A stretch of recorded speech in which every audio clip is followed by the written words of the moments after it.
let's begin. And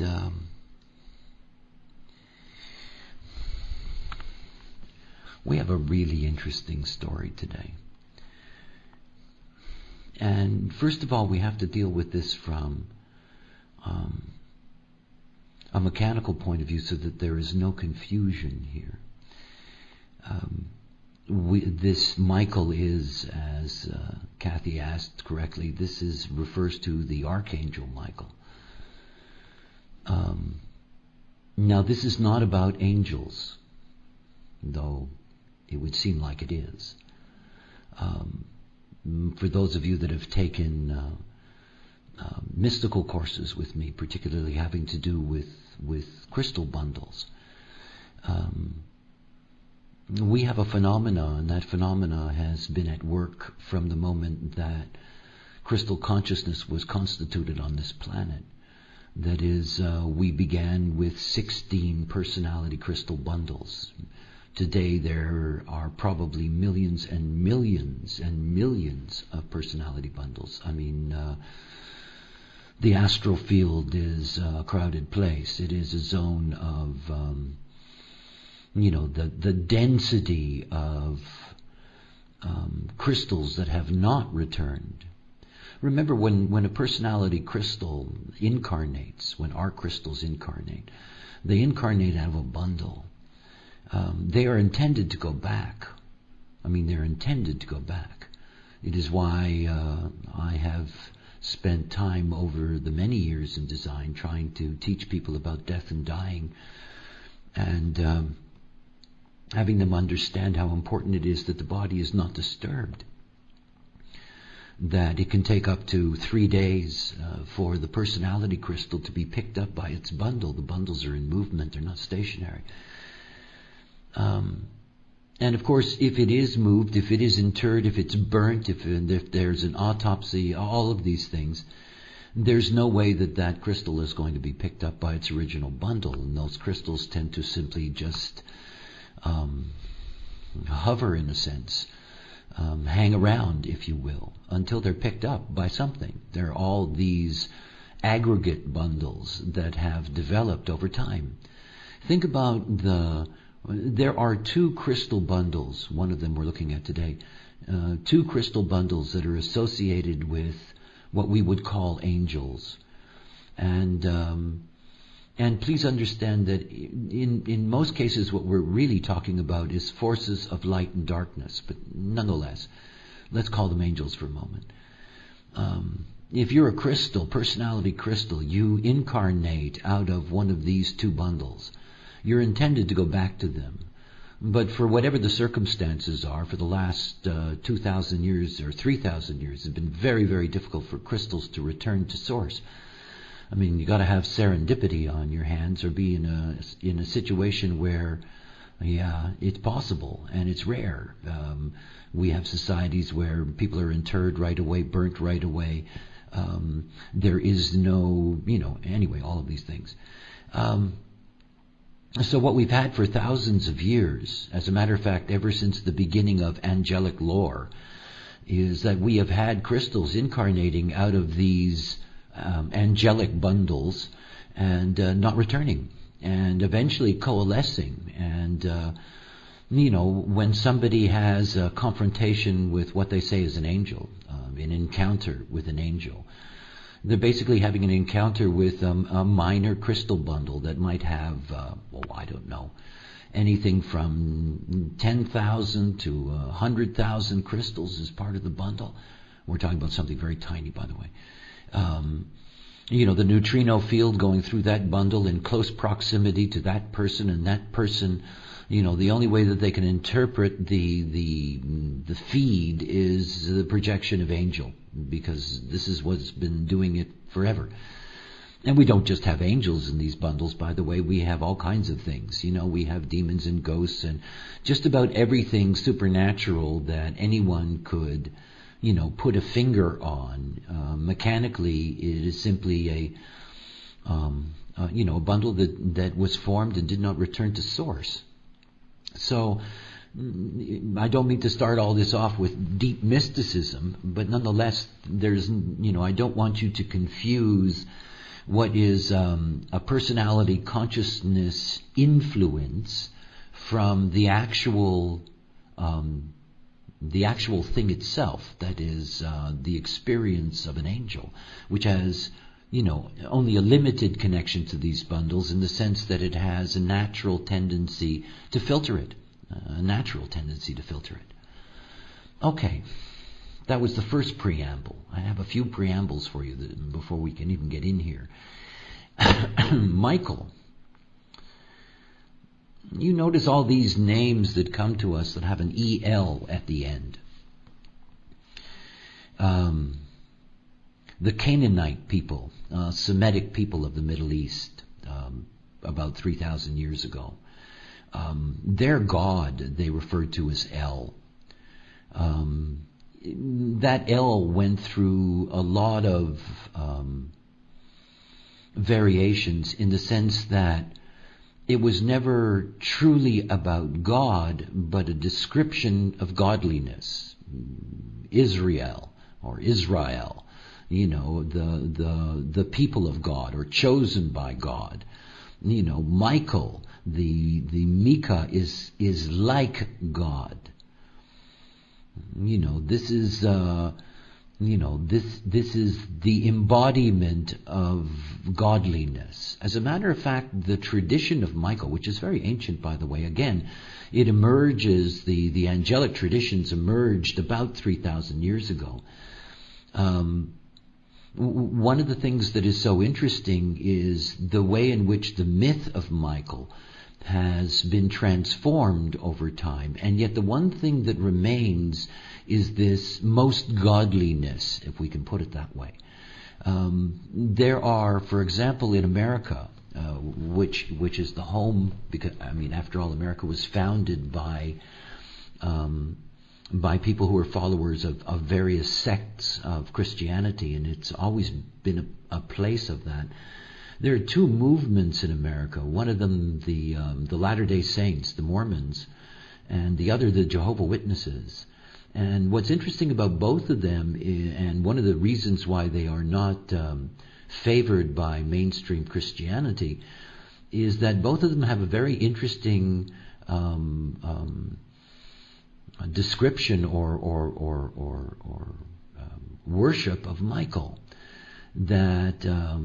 That Michael and Adam were the same being. That is that in that sense Adam was an avatar, if we can put it that way, of Michael. That even more, shall we say, sacrilegious was that Jesus and Michael were the same. That Jesus was an avatar of Michael. In the original tradition, Michael is attributed with being responsible for Adam and his family, and being the controller of the tree of life. Jewish tradition claims that it was in fact Michael, not God directly, but Michael that gave the law to Moses. It's interesting that the Michael mythology is mirrored in other European traditions.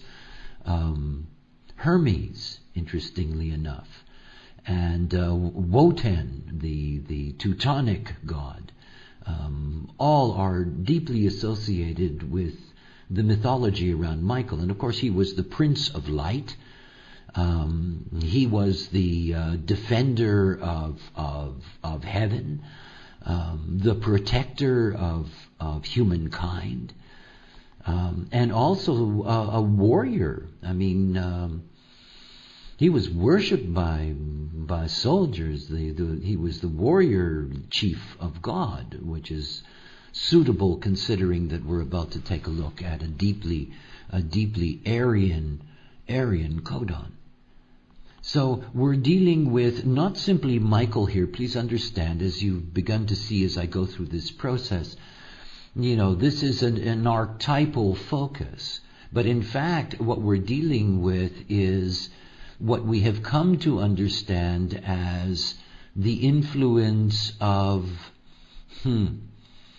I would say the influence of good, but you can never say the influence of good without the influence of bad. And despite the fact that Michael shines here, there is a hidden darkness within, which sounds kind of dramatic.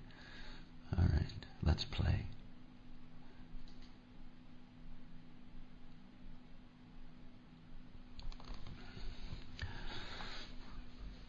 No, I like this one. This is very complex, by the way. Because what we have been looking at before is that we have seen codons integrated into a face. But here we're looking at something else. We're looking at a very complex codon. We're looking at a codon that has not simply these 4 variations in a row that we see in the 7th face, but there are also 2 more that belong to this codon. In other words, this codon is made up of 6 hexagrams. 6. So we have something unusual here. That is that when we're looking at what the influence of this is, we also have to see that the influence is also somewhere else. It's also somewhere else. It's over here as well. It is the 2 crystal bundles that I was talking about in terms of being able to grasp, how these forces work and how complex their work is. The other thing is that if we were to give a name to these linking aspects, what links them together? And by the way, you can see a commonality that runs through them. Right? Here is the commonality that runs through them. This is the central binary. So here you see the commonality. Right? But you also see something else, that is that there is a special relationship that exists in here. For example, if you look here at the 2 yang lines at the top of the 10 and the 2 yang lines at the top of the 25. And then you have this quadruple combination here that is a specific relationship between these 2. And if I could give a name specifically to these gates, we would call the 25 Michael, and we would call the 10 Gabriel. So for those of you that have that kind of mythological knowledge, I think you'll have a good time with that. But anyway, and of course these 2 gates are gates of the vessel of love. And so they have a very special relationship to each other. There's something else. The 38th gate with its yin-yang and the 21st gate with its yin-yang, that they have a quad relationship to each other. And it means that there is a very special relationship between the 21 and the 38. Well, okay. So just a way for you to see that there are these basic relationships that are there that bind this face with aspects of what will be another face. And of course, when we get up in here, we're not in initiation anymore. And we will see that there is a mutation that takes place in the way in which the structure works at the top of the wheel. But that'll be something else. But let's get back to our thematic. First of all, let's look at what we have here. With the exception of the first couple of lines of the 25, we are dealing with an Aryan field. And more than dealing with an Aryan field, the combination of the 25 and the 51, not only do they give their name to the quarter, because the whole quarter that they're a part of is rooted in this theme of initiation that we see here.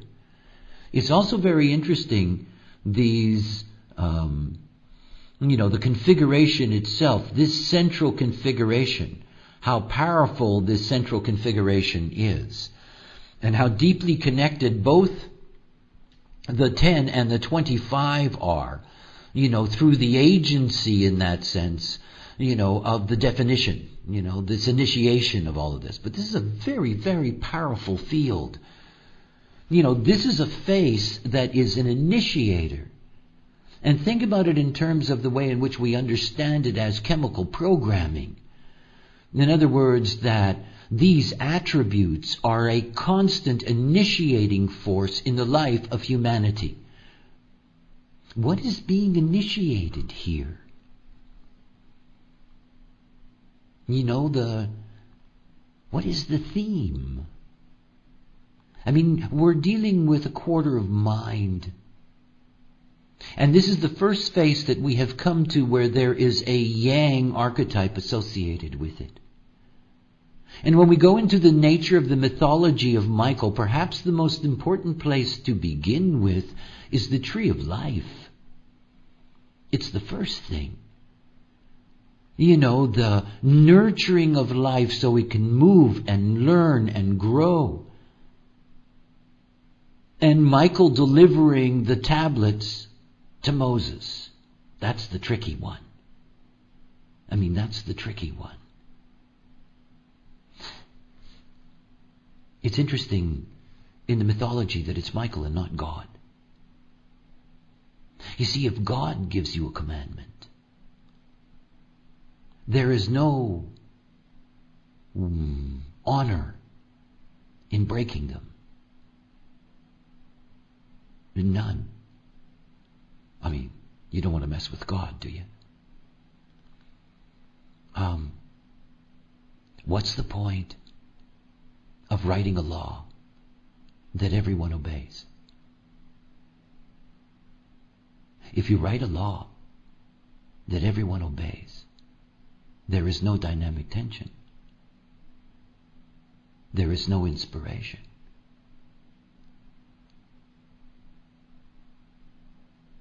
What is life without rule breaking? Isn't that something to consider? Everything that I teach is about breaking the rules of the homogenized plane. Not having rules, only having your own authority. Think about the tablets.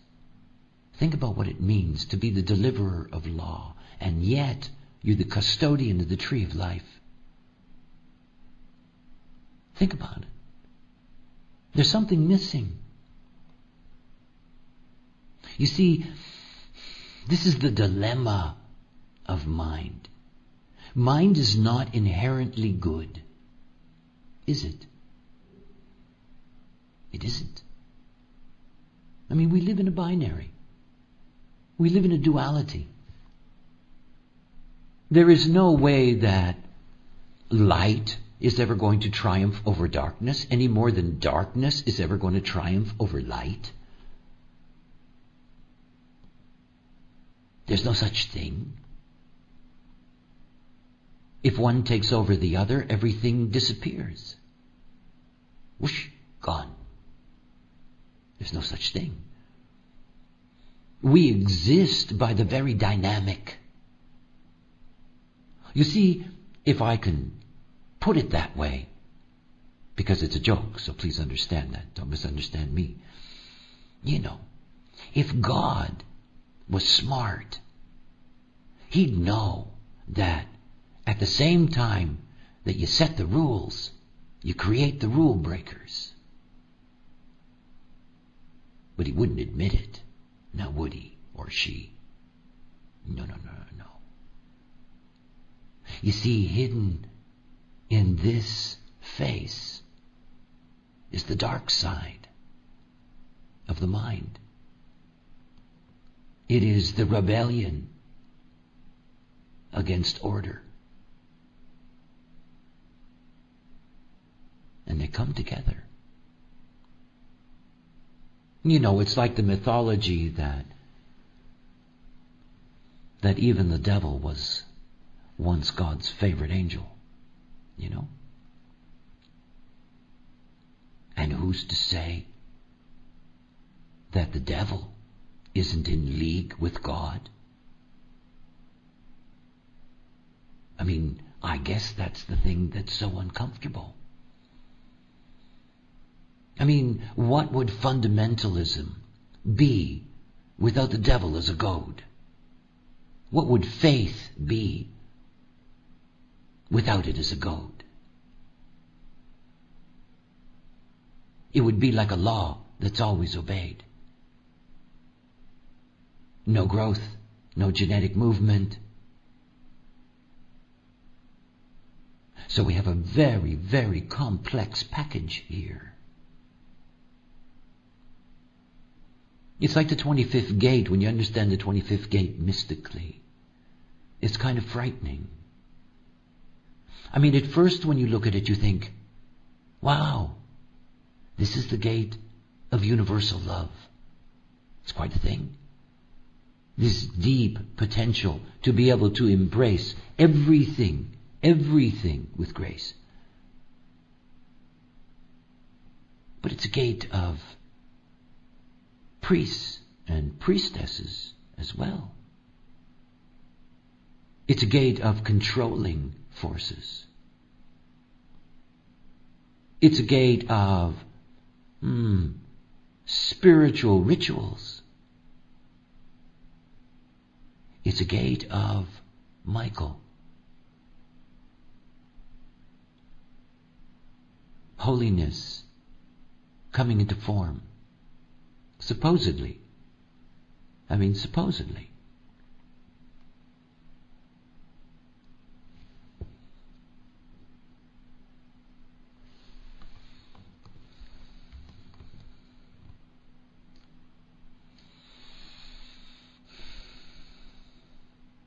The channel of initiation. Here is where you have the two sides of the imprint of this field.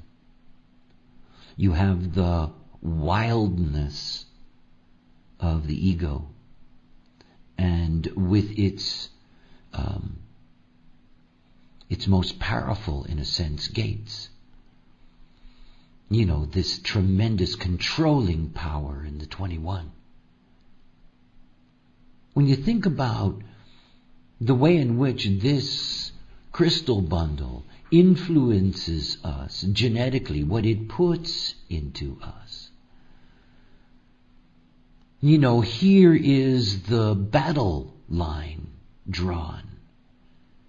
I mean, remember, all of this is in Aries. All of this carries the fierce power necessary to begin anything. Anything. There is a real power in here. There is a struggle here between the ego and the self. There is a struggle. If you want to look at the channel 5125 in an odd sort of way, and it's not so odd in the continuity of circuitry, you could see it as a struggle channel. And it's not about the struggle between dark and light, but it is. I mean, at the same time, it is.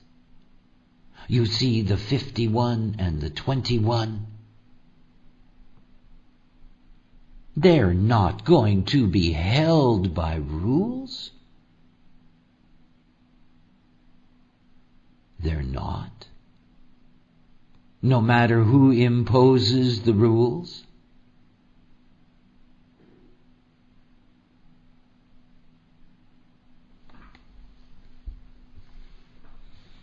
We're set up. We're set up. It means that we are imprinted deeply with both. In a sense, it goes to the very basis of traditional Christian dogma. You know, that we are born with this balance within us of the potential for good and the potential for bad. I don't think evil's the other side of good.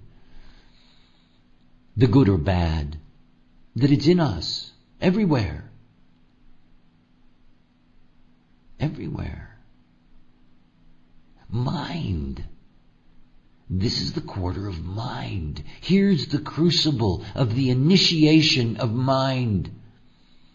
The struggle between this and that. Thou shalt not. I will.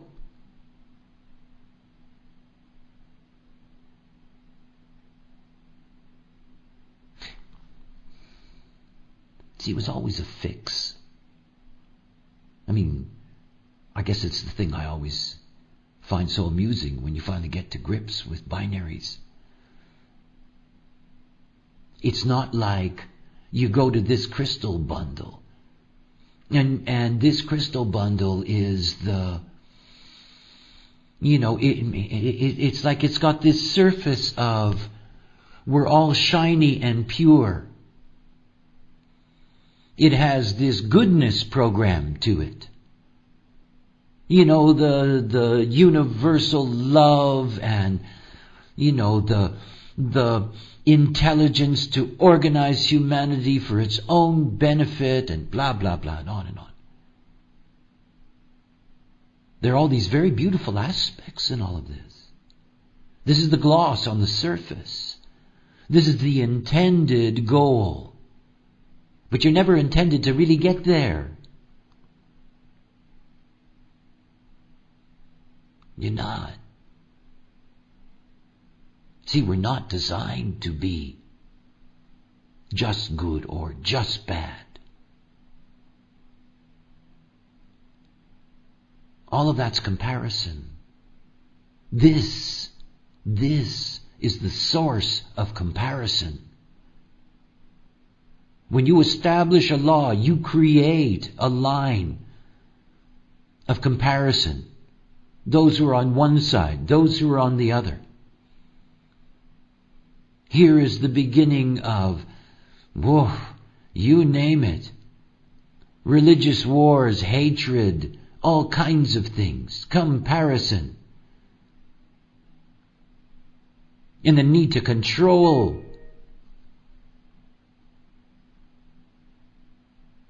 This is the bedrock of, those who embody God, the El people, ruling our lives, the mullahs, bishops, priests, rabbis, you name it.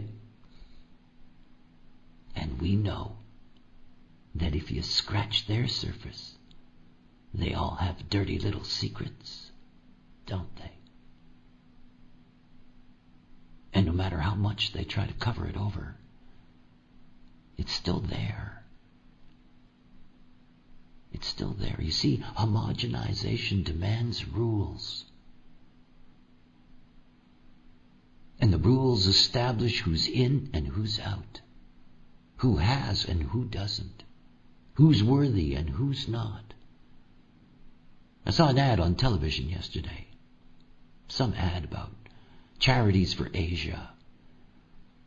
And every minute 130, I think the number was 130 children are born in Asia every minute. And only 26 of them will ever learn to read or write.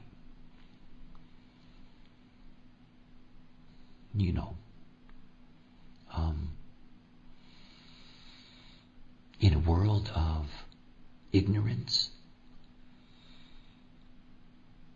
the rules rule. They just do. And this started the whole movie. This started the whole rule-making business. This started, I'm on this side or that side. One of the traditions of Michael is the protector of Israel. Brandishing his sword, telling Joshua how to bring down Jericho. A force of primitive violence in the name of God. When he arrives with his sword and stands above Joshua, he says to him, you kneel down, this is holy ground. Yeah, onward. Christian soldiers or something like that. I mean, when you think about religions, as we understand them today, as we have been able to see them both historically and in the present, they have brought nothing but blood. Oh yeah, there's other stuff. We all know that. You know, the homogenized union of beings. But the blood? How many have been killed, murdered, burnt at the stake, eviscerated? Or in today's modern version, blown up by some idiot who's going to heaven. Rules. Thou shalt not. But you know, every tribe has their rules.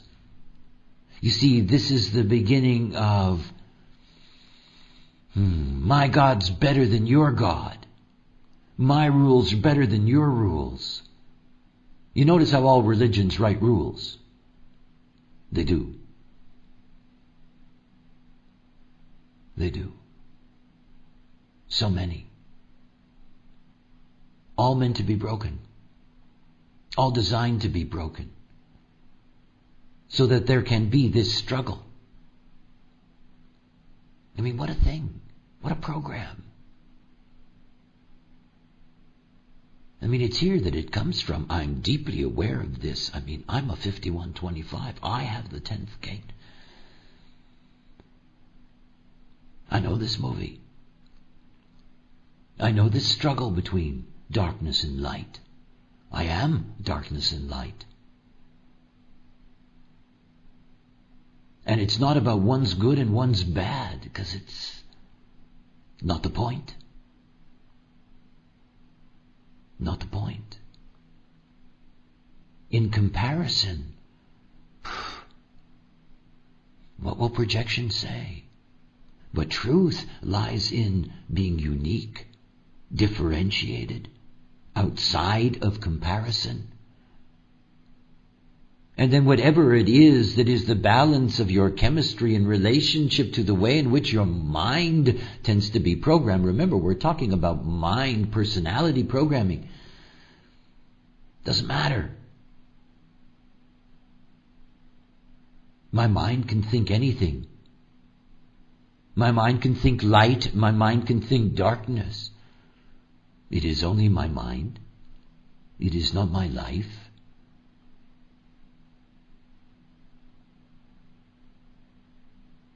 See, there is incredible power here because we live in the Maya. We live in a Maya that is dominated by the mental plane. It is the mental plane that creates it, enriches it, deepens it. It's all mind. And here is the source of this mind, the root of this mind. The mind that is forever looking this way and that. The mind that is either struggling to live by the rules or struggling to break them. The mind that is uncomfortable with its own corners of darkness.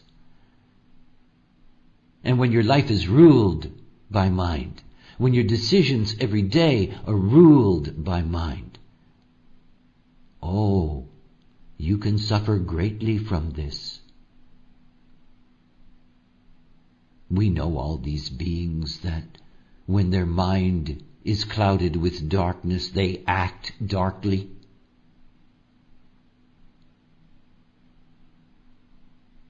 The fulfillment of the program, by the way. I mean, as long as humanity is homogenized, we are going to have beings of light and beings of darkness. We are always going to have the struggle. No one is going to be pure. Even the darkest forces, like their dogs, even the lightest forces sin.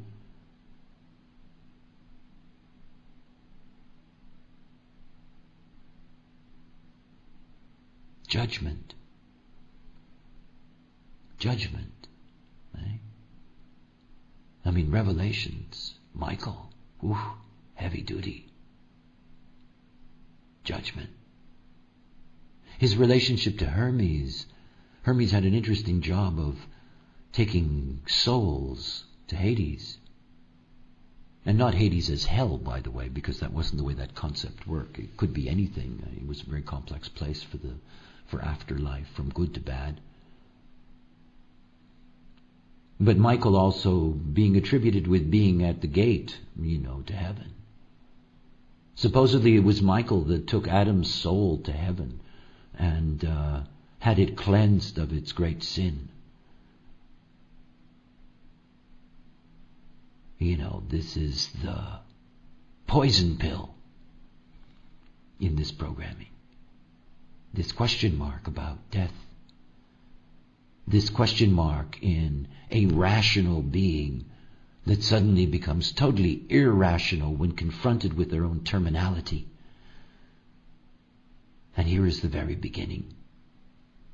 And herein lies the power of all spiritual mind trap. That one chance in a million that they could be right. And that the rules that you have broken is a price you will pay. Ooh, heavy duty. I mean, it's quite a thing to think about this. I mean, this is a deep, deep, deep programming of the way in which our minds work. And I want you to understand something else. If you don't have these gates, it's even more powerful. Remember that what we're looking at, and always looking at, is that we've got a binary. It's very different when it's fixed than when it's not. We know that when it's not, it is a receptor and it's highly, highly attracted to being conditioned. It's through the openness of these gates that the deepest mental conditioning takes place. The deepest. And all about this to be able to establish the only way in which our minds could develop. The only way our minds can develop is if there is conflict, tension, friction.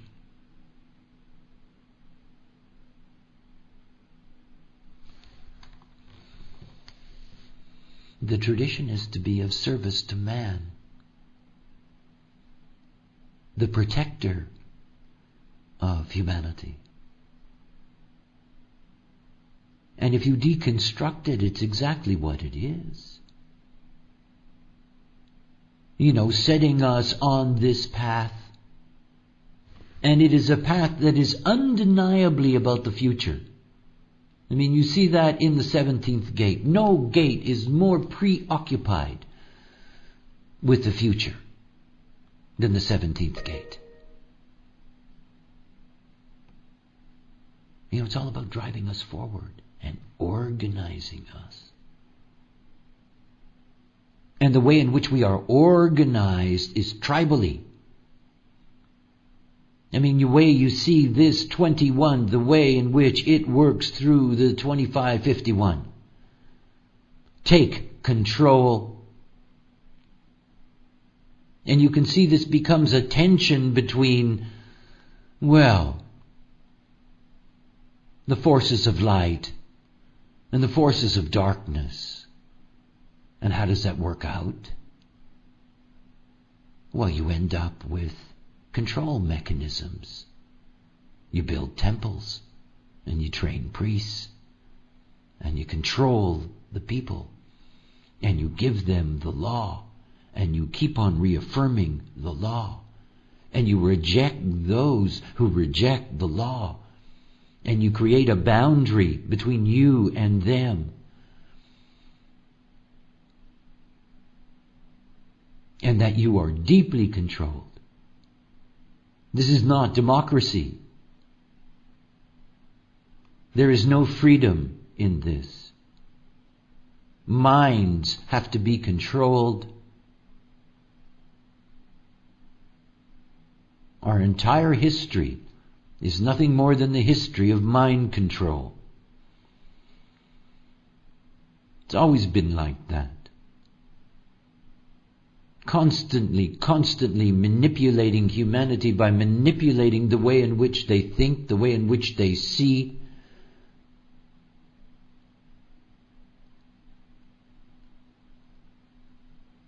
Controlling the mind of humanity in order to be able to organize them. And there's something else. You see, the greatest sin is vanity. And the ego, this so human center.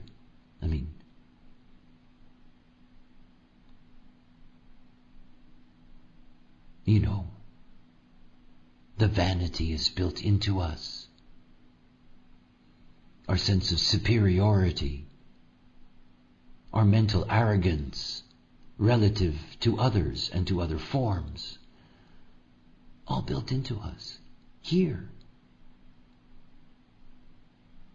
It doesn't make it sound very nice, does it? But then again, that's my twist, eh? I get it. I understand the way those things must work.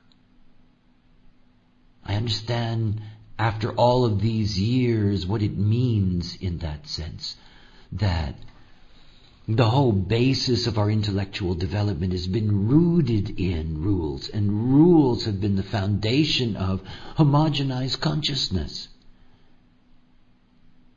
Homogenized consciousness. You would think that the rules would come from the cross of laws. They do not. They don't.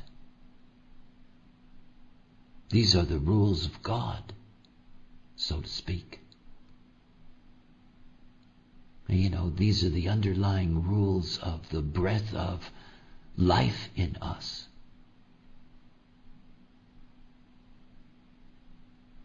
That we are here to be good and bad. We are here to be right and wrong. We can never escape that. We will never be one, constituted as humans in this way. It will never be possible. It cannot be possible. It's not time for it to be possible. As humans, we are here to differentiate. This is the place that makes it the most difficult. And this is early personality programming. We're only beginning our journey.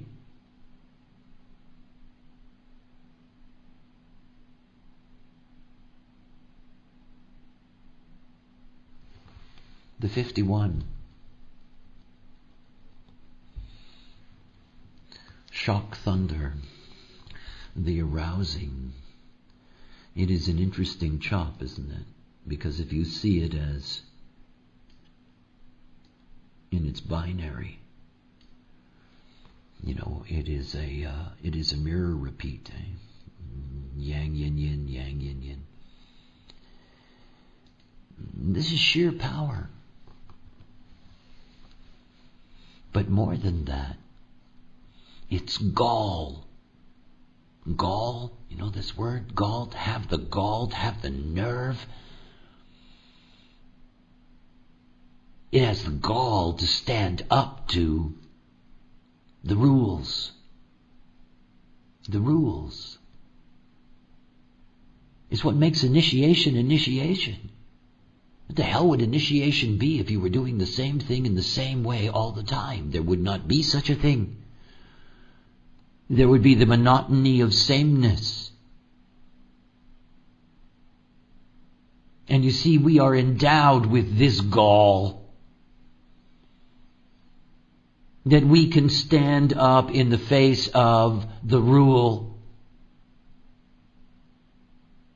and break it. I love all those traditions of,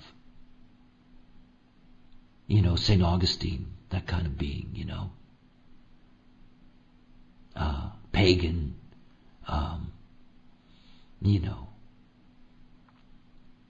basically, the dark side was with him, and the gods love that. They love to have those wonderful examples of, this transformation of darkness into light. But the joke is that it is the very darkness that is a part of them that brought out the inspiration to bring change and mutation and growth to the consciousness. If we were never to break the rules, we would have no science. We would have no music. It would be awful.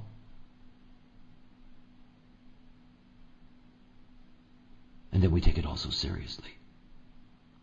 The homogenized world. Oh, don't be a rule breaker in the homogenized world. Oh, bad.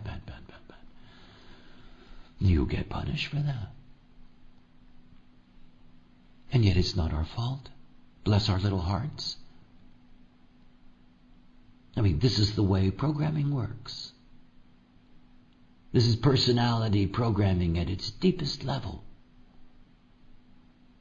And you see, we all have to come to grips with that. If you're going to be awake in this life, then one of the first things that you have to come to grips with is, not misseeing who you are. To see clearly that we are everything. It is either imprinted in us or we have a receptor. We're not here to be afraid of our dark corners or to be obsessed with our light moments. And that we want to remove one and only have the other. Or we like this attribute and don't like that one, We are a synthesis. And to be a synthesis of this goes back to what this is really about. This is a deep, deep, deep creative force. I personally don't particularly like the way it's worked itself out in terms of the way in which spirituality has been mutated into control mechanisms. But I also understand the magic of this formula. This potential to initiate real growth that benefits everyone. That mind needs its challenges, that it's built in. But let's not get caught up in the war games. That's what I find so uncomfortable, is how much violence can be connected to this kind of imprint. There are people on this planet, by the billions, who take the rules very, very seriously, particularly spiritual, religious rules, very seriously. Well, in a world like that, you can see how much power this has had. And yet you can also see that the byproduct of it, particularly during this time of the cycle of planning, is that we have had an incredible growth in our consciousness, an incredible growth in our potential intelligence, or an incredible growth in data, and more rule breakers, in a sense, than have ever existed before. All at the same time. This is this program at work. It's what it instilled in us. And what it leads to is an understanding that we have to have a different kind of judgment in mind. We cannot judge the other relative to a rule. It's not possible anymore. We can only see the other and live our own correctness without inner comparison.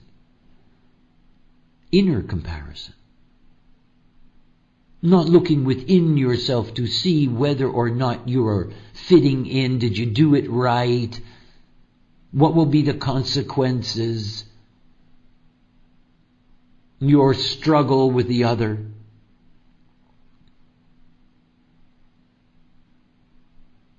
See, transcendence is when you recognize that in uniqueness there is no point in comparison or measurement. There's no point in measuring. But what is to measure? If there is only you. You know, if you were born in a cave, never saw another human being, you would not measure. I am less, I am more, I am better, I am weaker, I am stronger than. Would be none of that. In the moment you see somebody, you're trapped. Oh, they're this, I'm that. I want to be that.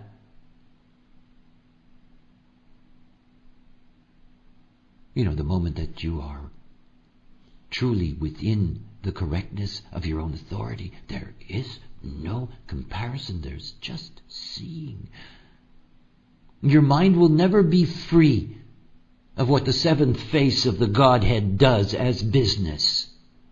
Never be free of it. We're not here to be freed from the programming field. But you do not have to fall down on your knees to it. That you bow down to your mind. And you bow down to the this and that of your mind, what people do every day that make decisions with their mind. I made a good decision, not a bad decision with my mind. I made the right decision, not the wrong decision with my mind. Oh yeah, right, sure.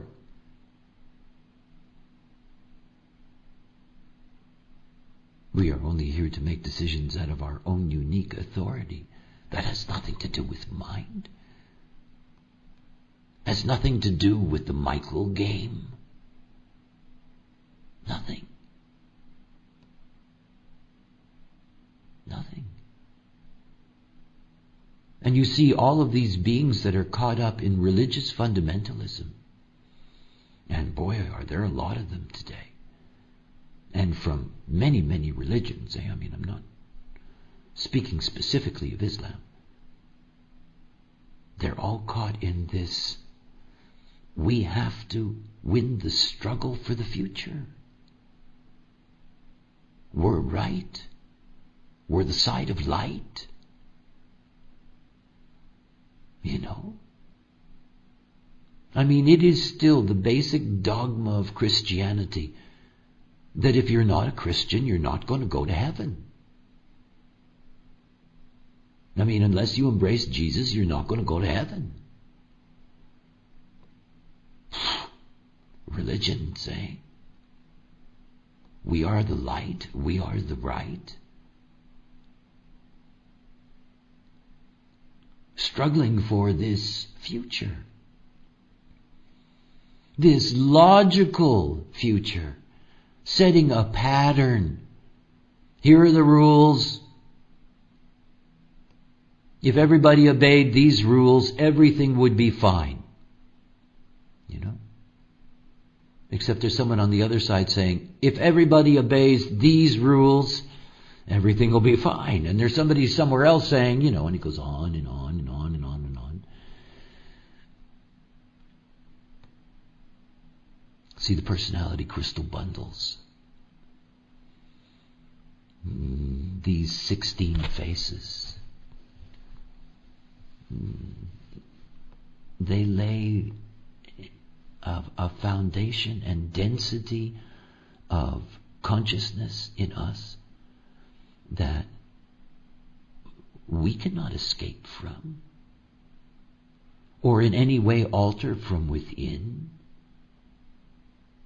There is nothing we can do but recognize the forces, to see them, but not to obey them. You know? It's about breaking the covenant. You know, the ultimate rule. Breaking the covenant with personality programming. The Godhead seduction. And it's not like we are turning against the gods, because we can never deny them. They will always be a part of us. They will always be a part of the way in which we think and see. They're in our chemistry. But still, we are not here in this life to be determined by what we think.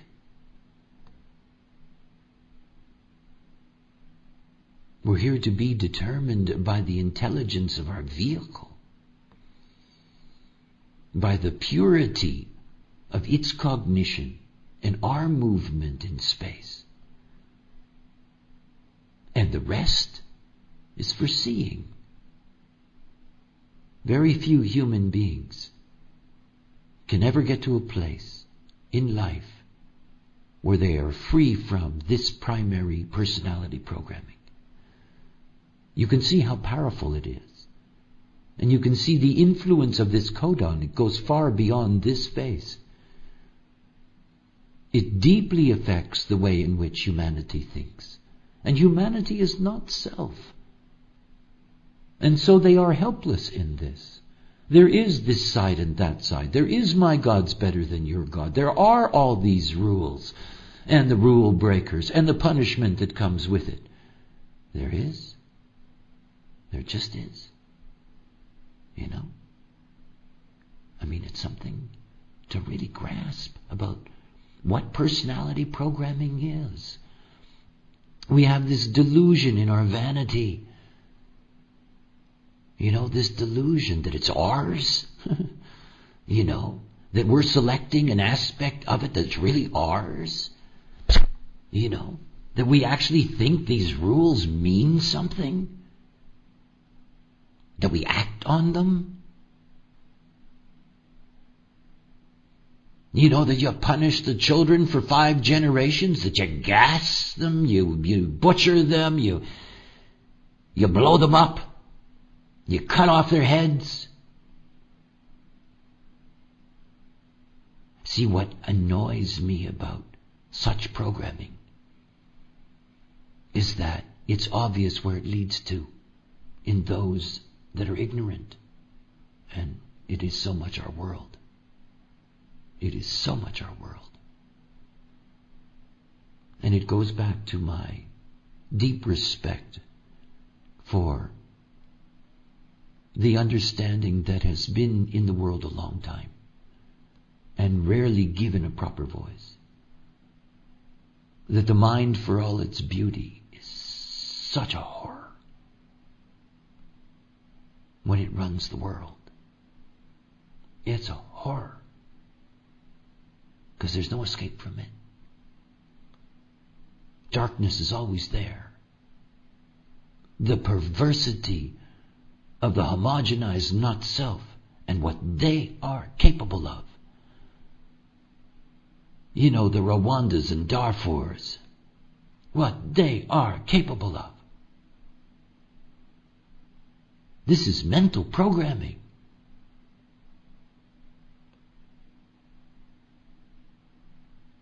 You know, the great freedom that comes with this knowledge is the power to break the covenant. No longer can the Godhead determine our decisions. We're free. We cannot rid ourselves of them, but we can free ourselves of their control. Strategy and authority. Truly, Great magic. Okay. Yeah, I have fun too, along. I mean, yeah, it's nice to see the way things work. Anyway, to all of you, take care, enjoy yourselves. And by the way, please keep in mind we are going to have incredible transit on Wednesday. I think that somewhere down the road it'll be seen as the most historical moment in human history. And that's Pluto in the 10th gate. So, step by step, a couple of days from now, we have quite a moment. Anyway, until next week, bye for now.